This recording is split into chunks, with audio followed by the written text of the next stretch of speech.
बच्चों अब radius of gyration को समझने के बाद अब बात करेंगे कंजर्वेशन ऑफ एंगुलर मोमेंटम की।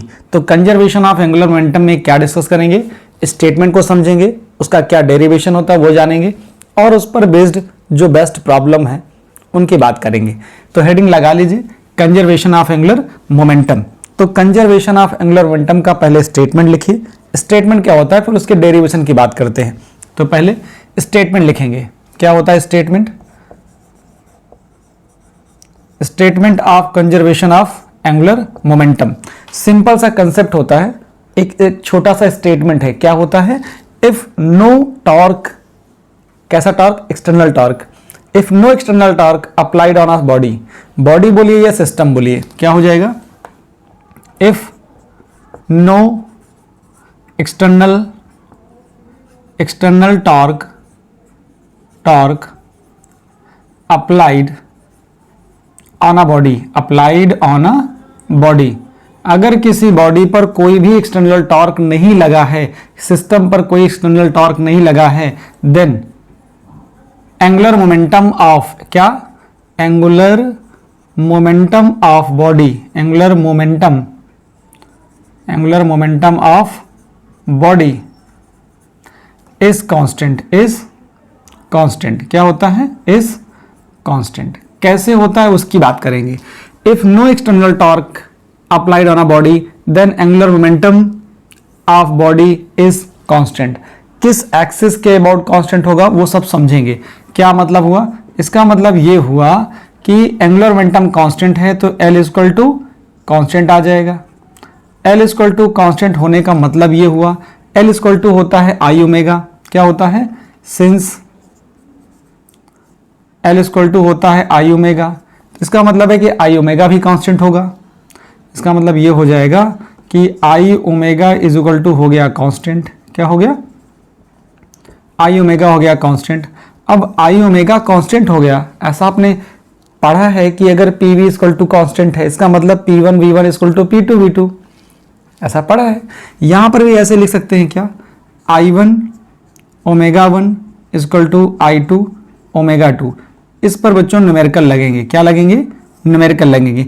लेकिन यहां से एक कंसेप्ट ये समझ में आ रहा था कि I inversely proportional to omega है, क्या है, ओमेगा है। जब एंगुलर मोमेंटम कंजर्व होगा उस कंडीशन पर ये क्या है, I is inversely proportional to omega. Omega क्या है, एंगुलर वेलोसिटी, I क्या है, मोमेंट ऑफ इनर्शिया। जब आप मोमेंट ऑफ इनर्शिया को बढ़ाएंगे, ये बढ़ाएंगे तो एंगुलर वेलोसिटी क्या हो जाएगी, कम हो जाएगी। मोमेंट ऑफ इनर्शिया घटाएंगे तो एंगुलर वेलोसिटी बढ़ जाएगी। क्यों, क्योंकि आप एंगुलर मोमेंटम को कंजर्व करा रहे हो। इसके बहुत सारे एग्जाम्पल हैं, अभी बात करेंगे। पहले डेरिवेशन की बात करते हैं, डेरिवेशन क्लियर हो जाएगा तो फिर एग्जाम्पल भी अच्छे से समझ में आएंगे। ये बात यहाँ तक पहले समझ लीजिए, अगर किसी सिस्टम पर, किसी बॉडी पर कोई फोर्स नहीं लगा है, फोर्स नहीं, कोई एक्सटर्नल टॉर्क नहीं लगा है, तो उस बॉडी का एंगुलर मोमेंटम कंजर्व रहता है। कंजर्व रहने का मतलब ये आ गया। अब जरा डेरिवेशन की बात करते हैं, किसकी बात करते हैं, डेरिवेशन। डेरिवेशन में क्या करना है, आपको ये प्रूव करना है कि L इक्वल टू कांस्टेंट होता है। L इक्वल टू कांस्टेंट होगा कब, आपको ये कंडीशन दे दी गई है, क्या दे दी गई है, L इक्वल टू कांस्टेंट कब प्रूव करना है, constant when tau is equal to 0। ये आपको कंडीशन दे दी गई है। आपको बच्चों क्या पता होता है, जब कोई ऑब्जेक्ट या बॉडी या कोई पार्टिकल रोटेशनल मोशन परफॉर्म करता है तो उसका एंगुलर मोमेंटम होता है, क्या होता है, एंगुलर मोमेंटम होता है। तो मैं फिगर से समझा दे रहा हूं, देखो ये आपके पास एक्सिस है, कैसा, ये एक्सिस है, यहां पर क्या है, ये आपके पास एक्स एक्सिस है, ये वाई एक्सिस है और ये जेड एक्सिस है। जेड एक्सिस में थोड़ा सा आप ऐसे कर लो, डॉट डॉट कर लिए। यहां पर देखो एक, ये इस जगह पर मैंने क्या कर दिया, एक पार्टिकल ले लिया जिसका मास m है, ठीक है, और इसको इसे ज्वाइन कर दिया, इसको ज्वाइन कर दोगे इससे। जैसे ज्वाइन करोगे तो ये तो पोजीशन वेक्टर हो गया, क्या हो गया, ये आपके पास एक पोजीशन वेक्टर हो गया, किसकी, इस पार्टिकल का एक पोजीशन वेक्टर हो गया। अब ये पार्टिकल क्या कर रहा है, ये पार्टिकल कुछ ऐसे जा रहा है, इधर वेलोसिटी इसकी v है। अगर किसी पार्टिकल के पास वेलोसिटी हो और मास हो तो उसके पास आ जाता है मोमेंटम। इसका मतलब मोमेंटम किधर है, मोमेंटम इधर है, मोमेंटम इस डायरेक्शन में। पोजीशन वेक्टर ये है, तो पोजीशन वेक्टर ये है, तो इसका मतलब है कि P और R के बीच में ये जो डायरेक्शन जा रही है वो R वेक्टर है, इसके बीच में एंगल कितना है, थीटा है। तो जरा देखो इसको पीछे बढ़ा दो ऐसे, अगर ये थीटा है तो ये भी थीटा हो जाएगा, हो जाएगा। अच्छा ये थीटा है तो ये जो एक्सिस है O, यहाँ से यहाँ तक जो डिस्टेंस होती है वो परपेंडिकुलर डिस्टेंस होती है। क्या होती है, परपेंडिकुलर डिस्टेंस। ये थोड़ा सा कम समझ में आ रहा होगा, ऐसा समझो आप, जैसे ये एक्स वाई प्लेन है, कैसा है, ये एक्स वाई प्लेन है, और इसको मैं चेंज कर दे रहा हूं। देखो ये इसको मैं कर देता हूं जेड एक्सिस, इसको कर देता हूं जेड एक्सिस, इसको मैं कर ले रहा हूं एक्स, इसको कर ले रहा हूं वाई। ठीक है, ये आपके पास ऐसा प्लेन हो गया। एक्स वाई प्लेन कैसा है, एक्स वाई प्लेन ऐसा है, ये आपके पास एक्स वाई प्लेन है, और जो जेड प्लेन होगा कुछ ऐसा होगा, जेड इसके परपेंडिकुलर हो गया ऐसा।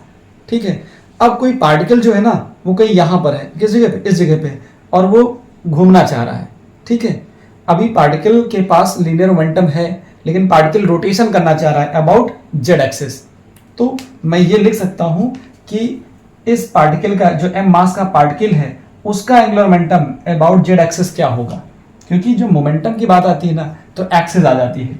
बेसिकली लोग क्या करते हैं, डायरेक्टली आपको प्रूफ बताएंगे, तो प्रूफ में जाने से पहले क्या चाहिए, आपको थोड़ा उसकी एनालॉजी पता हो जाए। तो मैं क्या लिखने जा रहा हूं, यहां लिखूंगा मैं angular momentum of particle about Z axis. क्या होता है, angular momentum of particle about Z axis. क्या लिख सकते हो आप लिखते हो L equal to R cross F। क्या लिखते हो, सॉरी R क्रॉस P लिखते हो।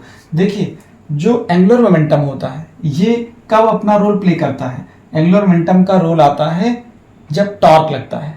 ठीक है, अगर फोर्स लगता है तो लीनियर मोमेंटम आता है, मतलब फोर्स इंपैक्ट डालता है लीनियर मोमेंटम के लिए, लेकिन टॉर्क इंपैक्ट डालता है एंगुलर मोमेंटम के लिए। तो यहां पर क्या आ रहा है, मैं अगर डेफिनेशन से बात करूं कि बाय द डेफिनेशन क्या होता है, एंगुलर मोमेंटम क्या होता है, एंगुलर मोमेंटम होता है मोमेंट ऑफ मोमेंटम। क्या होता है, मोमेंट ऑफ मोमेंटम। अगर कोई पार्टिकल एक्स वाई प्लेन में अबाउट जेड एक्सिस रोटेट हो रहा है तो उसके पास तो मोमेंटम होगा ना, मास है, वेलोसिटी है, तो मोमेंटम होगा।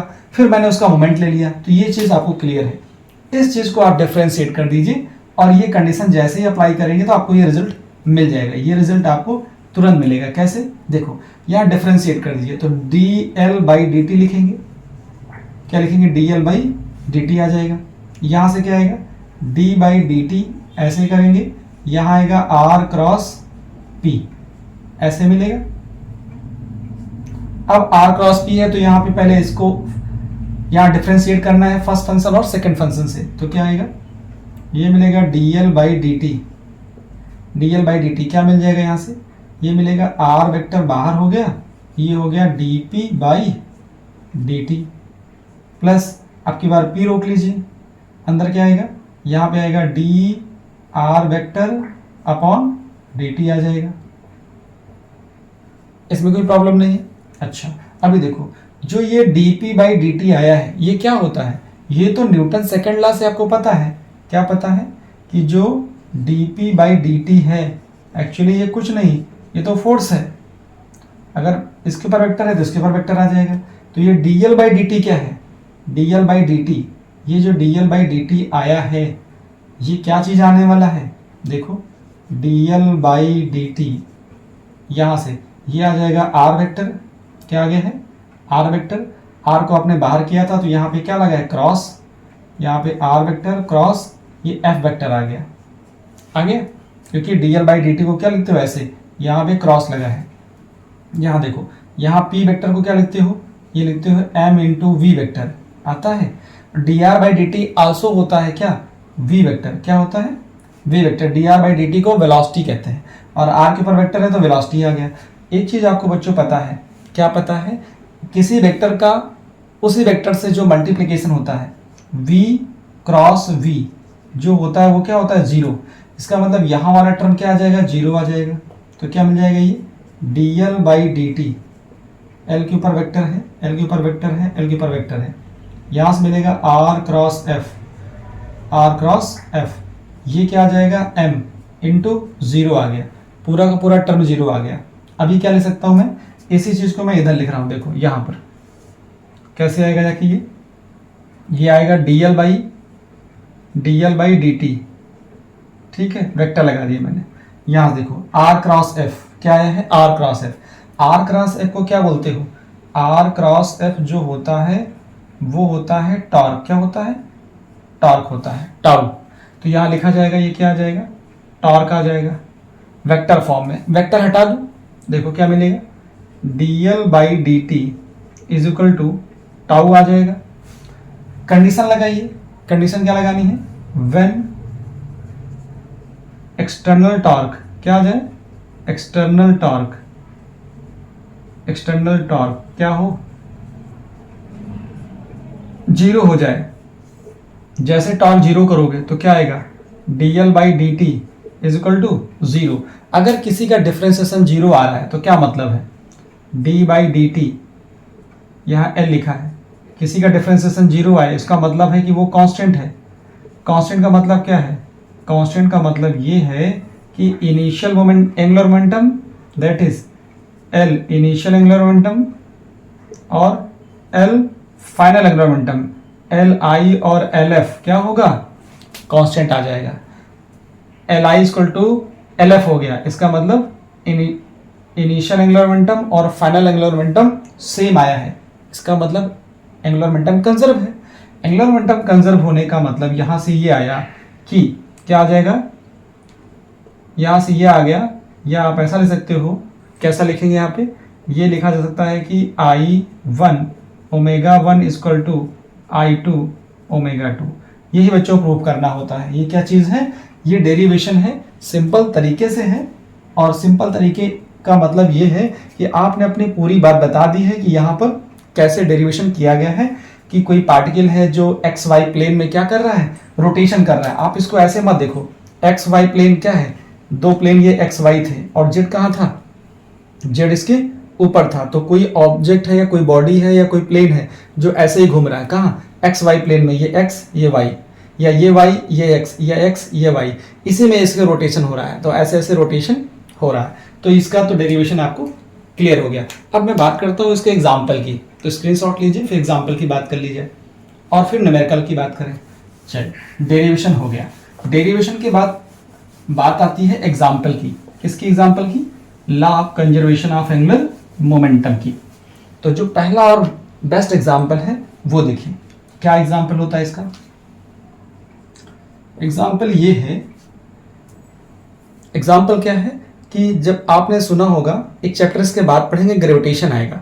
प्लेनेट रिवॉल्व करता है, क्या करता है, प्लेनेट रिवॉल्व करता है या रिवोल्यूशन करता है, रेवोल्यूशन करता है अराउंड द सन। तो मैं ऐसा मानता हूँ, देखो यहाँ पे सन है और वो इलिप्टिकल ऑर्बिट में ऐसे रिवॉल्व करता है, सन यहाँ पे कहीं होता है।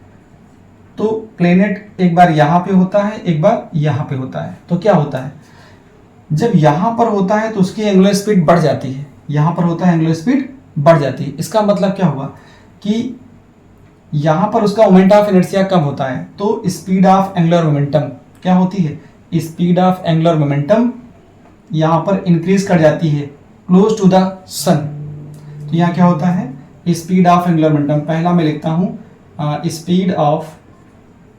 Speed of angular momentum, speed of किसकी, स्पीड ऑफ प्लेनेट, किसकी, speed of planet around the sun. कौन सी स्पीड है, एंगुलर स्पीड, यहां लिख देता हूं मैं angular speed, angular speed of planet around the sun, around the sun, around the sun. Angular speed of planet around the sun क्या होती है, इंक्रीज करती है, कहां पर, close to the sun, around the sun increases, increases कहां पर, increases close to the sun, close to the sun, and decreases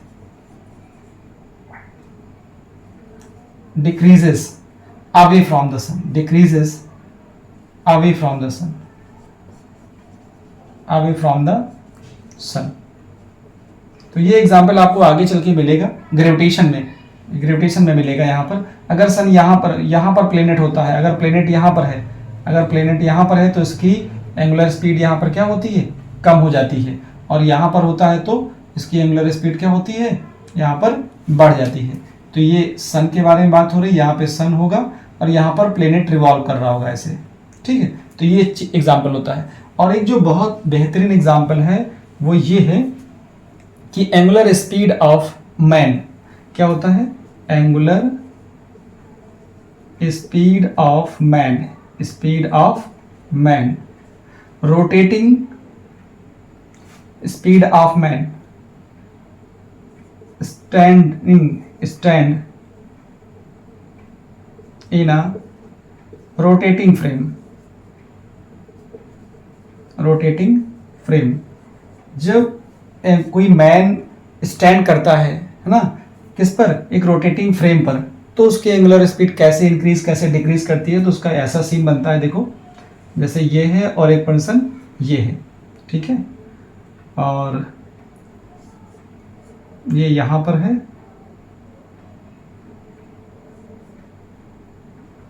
इसने अपने हाथ को थोड़ा पास कर लिया है, ठीक है, और ये क्या करता है, ये अपने हाथों को दूर करता है।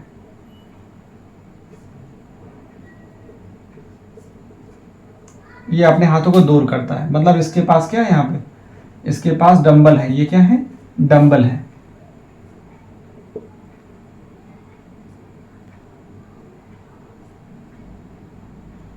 थोड़ा अच्छा सा बन जाए, ठीक, यहाँ डंबल है, देखो इसके पास डंबल है, और ये कहाँ है, एक रोटेटिंग फ्रेम पे है, कहाँ है, एक रोटेटिंग फ्रेम पे है, ये एक रोटेटिंग फ्रेम पे है, ये भी कहाँ है, ये भी एक रोटेटिंग फ्रेम पे है। ये ऐसा फ्रेम है जो रोटेट हो रहा है, कैसा हो रहा है, ये ऐसा घूम रहा है, ये ऐसा कहाँ है, ये ऐसा घूम रहा है। ये जिस फ्रेम पे है वो कैसा हो रहा है, रोटेट हो रहा है। जब रोटेट हो रहा होगा तो क्या देखा जाएगा, देखो यहाँ पर क्या है, जो मास है उसकी परपेंडिकुलर डिस्टेंस क्या है, यहाँ पर r ज़्यादा है। r ज़्यादा होने से क्या होता है, r ज़्यादा होने से i ज़्यादा हो जाता है। क्यों, क्योंकि i इसलिए ज़्यादा हो जाता है क्योंकि i इक्वल टू होता है mr²। जब r डिस्टेंस ज़्यादा हो जाएगी कहाँ, मास की एक्सिस से, तो ये इसकी एक्सिस हो जाएगी, ये एक्सिस ऑफ रोटेशन है जिसके अबाउट ये घूम रहा है। तो मास एक्सिस ऑफ रोटेशन से ज़्यादा डिस्टेंस पे है तो मोमेंट ऑफ इनर्शिया ज़्यादा हो जाएगा। जैसे i ज़्यादा होगा, क्योंकि आपको एंगुलर मोमेंटम को कंजर्व कराना है तो क्या बढ़ाना पड़ेगा, अगर i ये l क्या रहे, कंजर्व रहे, तो यहाँ पर क्या हो रहा है, i कैसा हो रहा है, बढ़ रहा है, तो ओमेगा को घटना पड़ेगा, तो यहाँ पर ओमेगा क्या हो जाता है, कम हो जाता है। इसका उल्टा केस है, अब की बार क्या है, मास एक्सिस के पास आ गया है, इसका मतलब r कम हो गया है, r कम होने से क्या होगा, i डिक्रीज होगा, i डिक्रीज होने से क्या होगा, एंगुलर वेलोसिटी बढ़ जाएगी। तो इस तरह की जो चीज़ें होती हैं वो रोटेटिंग फ्रेम पे हो जाती हैं। ऐसे एग्जाम्पल आपको देखने को मिल जाएंगे। एंगुलर वेलोसिटी, ये एंगुलर स्पीड ऑफ प्लेनेट का भी मिल जाएगा, और ये भी एग्जाम्पल मिल जाता है। एक एग्जाम्पल और आप देखते हो, जो डाइवर्स होते हैं ना, जो जंप लगाते हैं, गोताखोर होते हैं, जो समुद्रों में कूदते हैं, तो पहले क्या करते हैं, वो एक स्प्रिंग पे रहते हैं, है ना, और स्प्रिंग पे जैसे ही जंप करते हैं तो अपनी बॉडी को छोटा कर लेते हैं। तो छोटा कर देने का मतलब क्या, आई कम करते हैं। जैसे आई कम करेंगे तो यहाँ मैं लिख देता हूँ एग्जाम्पल क्या होता है, तीसरा, diver jump into the, diver jump into the pool of water, pool of water कह लीजिए, या फिर समुद्र में गोता लगाने वालों की बात कर लीजिए। तो सबसे पहले क्या करते हैं, वो अपने आई को कम करते हैं, अपने शरीर को क्या करते हैं, जब स्प्रिंग एक होता है ना, जो प्लेटफॉर्म होता है, स्प्रिंग प्लेटफॉर्म होता है, उस पर जैसे ही जंप लगाते हैं वो उछलते हैं, उछलने के बाद क्या करते हैं, वो अपने बॉडी को कर्ल करते हैं। जैसे ही बॉडी को कर्ल करते हैं, क्या करते हैं, बॉडी को कर्ल करते हैं, बॉडी को कर्ल करते हैं। जब कर्ल करेंगे तो क्या होगा, कर्ल करेंगे तो मोमेंट ऑफ इनर्शिया क्या हो जाएगा, मोमेंट ऑफ इनर्शिया जो होगा MOI, जो MOI होगा वो हो जाएगा कम। MOI क्या हो जाएगा, कम हो जाएगा। मोमेंट ऑफ इनर्शिया कम हो जाएगा तो ओमेगा बढ़ जाता है और वो ज़्यादा गहराई तक जा पाते हैं। तो इस तरह के बहुत सारे एग्जाम्पल आपको देखने को मिलते हैं डेली लाइफ में। सबसे अच्छा तो ये एग्जाम्पल है, इस एग्जाम्पल को आने वाले चैप्टर्स में पढ़ोगे। और ये एग्जाम्पल भी आपको मिल जाता है पूल वगैरह में, जहाँ पे वाटर पूल होते हैं, वहाँ पर जंप लगाने वाले जो लोग होते हैं, जो ज़्यादा जंप लगाते हैं वो ज़्यादा गहराई तक चले जाते हैं। तो इसके बाद बच्चों स्क्रीनशॉट लीजिए पहले इसका, फिर न्यूमेरिकल की बात करते हैं। देखिए बच्चों इस क्वेश्चन में क्या है, what will be the duration of the day. आपको बताना है कि दिन कितने घंटे का होगा। कब कब बताना है। कंडीशन क्या है, इफ अर्थ सडनली श्रिंक, अर्थ अचानक क्या हो जाए, सिकुड़ जाए। कैसे सिकुड़ जाए, 1/64 ऑफ इट्स ओरिजिनल वॉल्यूम, अपने ओरिजिनल वॉल्यूम का 1/64 सिकुड़ जाए, लेकिन मास में कोई चेंज ना हो। तब आपको बताना है कि दिन कितने घंटे का होगा। नॉर्मली तो 24 आवर्स का होता ही है। ठीक है, तो देखो सोल्यूशन कैसे बनाते हैं। पहले तो ये लिखो, ओरिजिनल वॉल्यूम ऑफ अर्थ क्या होगा, ओरिजिनल वॉल्यूम ऑफ अर्थ क्या होगा, वॉल्यूम ऑफ अर्थ। तो ये हो जाएगा V = 4/3 πr³। ये तो ओरिजिनल वॉल्यूम हो गया। अच्छा, फाइनल वॉल्यूम देखो क्या होगा, final volume of earth after shrinking. जब आफ्टर श्रिंक, जब अर्थ सिकुड़ जाती है तो उसका वैल्यूम कितना होगा। फाइनल वैल्यूम मैं मान लेता हूँ V' है, कितना हो जाएगा 1/64 टाइम्स है। कितना है 1/64 टाइम्स ऑफ ओरिजिनल वैल्यूम है। अच्छा, तो ओरिजिनल वैल्यूम लिख दीजिए, कितना आ जाएगा। तो यहां से देखो V' की वैल्यू कितनी आ जाएगी, जो V' है तो ये हो जाएगा 4/3 πr⁻³, क्योंकि अब रेडियस चेंज हो जाएगी सिंक होने के बाद। तो 1/64 इंटू ओरिजिनल वैल्यू कितना था 4/3 πr³। 4/3 पाई तो कैंसिल हो जाएगा, यहाँ से क्या आएगा r'3, यहाँ से कितना आ जाएगा 1/64 और यहाँ से आएगा r³। तो आप देखो इसको ऐसे लिखा जा सकता है r'3 = 1, ये लिख सकते हैं r/4 इसका मतलब है कि r' की जो वैल्यू होगी वो r/4 आ जाएगी। श्रिंक होने के बाद रेडियस चेंज हो जाएगी। अब लगाना है कंजर्वेशन ऑफ, क्योंकि मास चेंज नहीं हो रहा है। तो यहाँ लिखेंगे क्या, according conservation of angular momentum क्या आएगा, ये आएगा I1 ω1 = I2 ω2। यहाँ बच्चों एक बात याद रखनी है, अर्थ का जो मोमेंट ऑफ इनर्शिया होता है, किसी क्वेश्चन में दे देते हैं कि क्या MOI ऑफ अर्थ क्या होता है, आपको याद रखना है। नहीं तो क्योंकि सॉलिड स्फीयर का कितना होता है, अर्थ एक सॉलिड स्फीयर की तरह बिहेव करती है, तो ये होता है 2/5 mr²। ये आपको याद रखना है, क्वेश्चन में दिया नहीं है, तब आप समझ जाओगे कि अर्थ क्या है, सॉलिड स्फीयर है। यहाँ पर देखो क्या होगा, I1 की जब रखेंगे क्या 2/5 mr1 का मतलब r², क्योंकि पहली बात ये है कि जब श्रिंक नहीं हुई है तब I1 है, ठीक है। और ω1 का मतलब क्या हो गया 2π/T1, ये श्रिंक होने से पहले की बात है।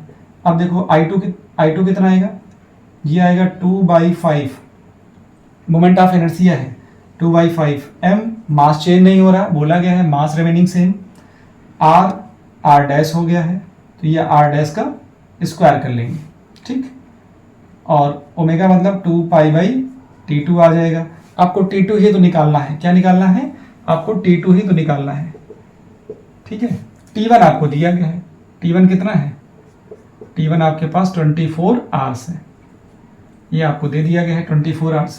तो देखो 2 पाई तो 2 पाई कैंसिल हो जाएगा, और यहाँ से 2 पाई एम कैंसिल हो जाएगा। क्या बचेगा यहाँ से आर स्क्वायर बाई T1। यहाँ से कितना आएगा, यहाँ से कितना आएगा आर डैश का स्क्वायर है, नीचे कितना है T2। देखो इसको इधर कर लो, क्या कर लो T2 इधर करो, तो आपको मिलेगा T2 बाई T1 और मिलेगा आर स्क्वायर। आर डैश की वैल्यू कितनी है r बाई 4 है, r बाई 4 तो यहाँ लिखो r बाई 4 का स्क्वायर। यहाँ से देखो क्या मिलेगा, यहाँ से मिलेगा T2 और इधर है आर स्क्वायर, इसको इधर भेज दीजिए।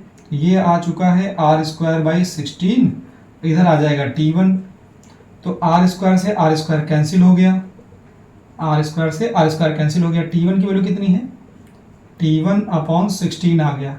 T1 है 24R, ये है 16। तो यहाँ से देखो 4 से कैंसिल कर दो, 6 अपॉन 4, इसको 2 से कैंसिल कर दो तो 2 2 ज़ा 4, 2 3 ज़ा 6 हो जाएगा। ये हो जाएगा 1.5 hours.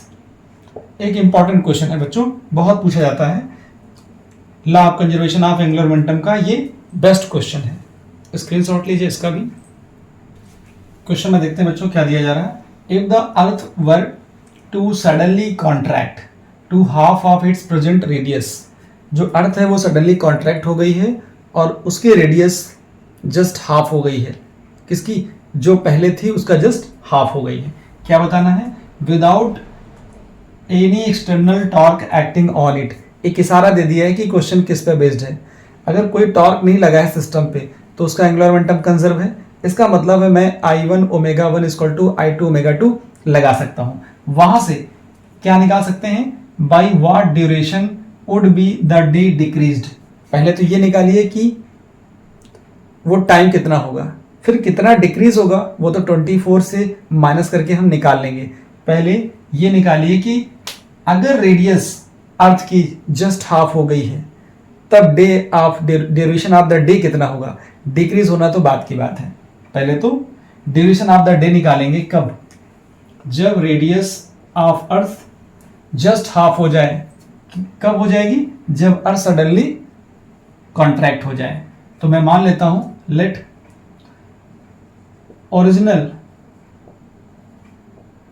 Original radius of earth कितनी है, r है, पहले से r है, कितनी है r है, और बाद में कितनी हो गई है, इसको मैं r1 मान लूं, पहले से r1 है, बाद में कितनी हो गई है, पहले रेडियस r ही मानी ज्यादा अच्छा है। फिर क्या हो गई, according to question, according to question क्या दिया जा रहा है, अकॉर्डिंग टू क्वेश्चन ये दिया जा रहा है, क्वेश्चन आफ्टर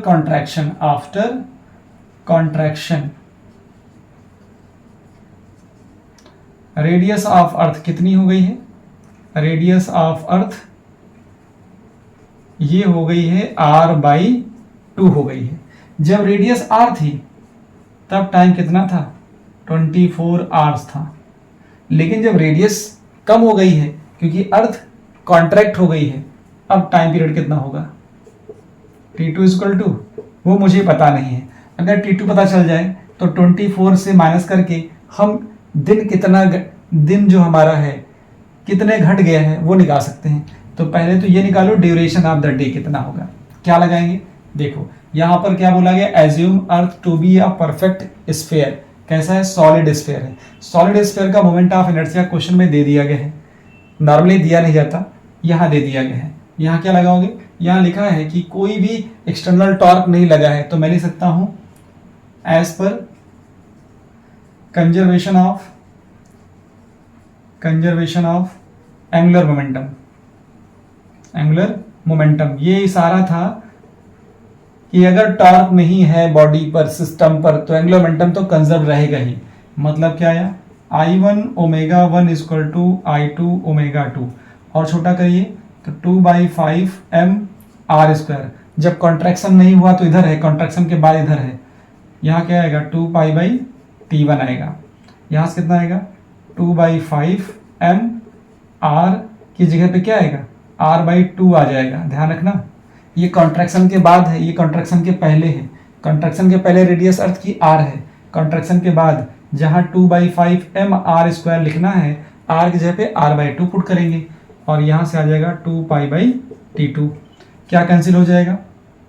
2π/m कैंसिल है, 2π इधर से 2π इधर से, यहाँ से कितना आया r², नीचे आया t1, इधर से कितना आएगा, इधर से आ जाएगा r²/4t2 आ जाएगा।